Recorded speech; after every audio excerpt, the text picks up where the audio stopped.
आज बिहान यस्तो बिजोग हुन्छ भने सोचेको पनि थिएन यार। पक्नुस् सिधै दुःख कुरा नगरौँ। हेलो साथीहरू, के छ खबर? सन्चै हुनुहुन्छ? कुरा के भयो भने बिहानै उठेर अनि फ्रेस बनाऊ भनेर मर्निङ वाकतिर निस्किए। मौसम चाहिँ कता कता पानी पर्ला जस्तो भइरहेको थियो। हिजो पनि पानी परेको हो, तैपनि आँट गरेर बाहिर निस्किए, तर हिँड्दा हिँड्दै झन् पानी दर्किन थाल्यो। बाटोभरि हिलो अनि हिलोमा खुट्टा अड्किएर हैरान भयो।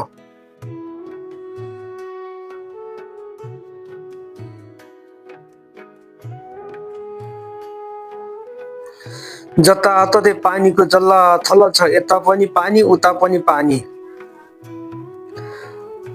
न त छाता छ न त ओत लाउने ठाउँ नै। जसो तसो रुम फर्किन लागि म गुटुङटुङ यहाँबाट चाहिँ अब फटाफट अघि बढ्न थाले, दुगुर्न थाले। दुगुर्दैछ यतापट्टि हेर्दा सब मान्छे कोही देखेन अनि पानी पनि परै थियो। मैले नुसुर्को भिजेर बल्ल तल रुमतिर आए। रुम आएर पनि त्यसै बस्ने कुरा त भएन, टाइम छैन र फटाफट ब्रस सरस गरेर तातो पानीले नुहाएर अलिकति शरीर फ्रेस भयो। त्यसपछि फटाफट बिहान नास्ता तयार गरेर खान थाले। नास्ता खाएर थकै मार्ने टाइम नै थिएन, सिधै दौडिनु पर्यो ड्युटीतिर। बाहिरको मौसम हेर्दा कस्तो गजब देखिएको छ। सिरसिरी हावा चलिरहेको छ। यस्तो शीतल हावा चल्दा काम गर्न पनि अलि जाँगर चल्छ।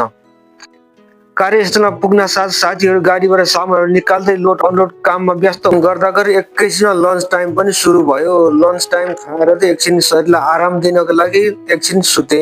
अनि लन्च सकेपछि दिनभरि काम खुरुखुरु सकेर बेलुका रुम फर्कने टाइम भयो। रुम फर्किने टाइम अघि सिधै लागे मार्केटतिर। सिधै मार्केटको भित्रतिर छिरे। अब भित्र सर रोटी सोटी हेरे, यताउति हेर्दा हेर्दै एउटा यो चापत्ती पक्रेर सिधै फर्के। फेरि कामतिरै फर्के।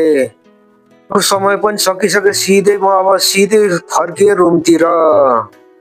रुम पुगेर झोला फाल्ने बित्तिकै सिधै छिरे म किचनतिर। फटाफट तरकारीहरू काटे, मिठो तरकारीहरू पकाए।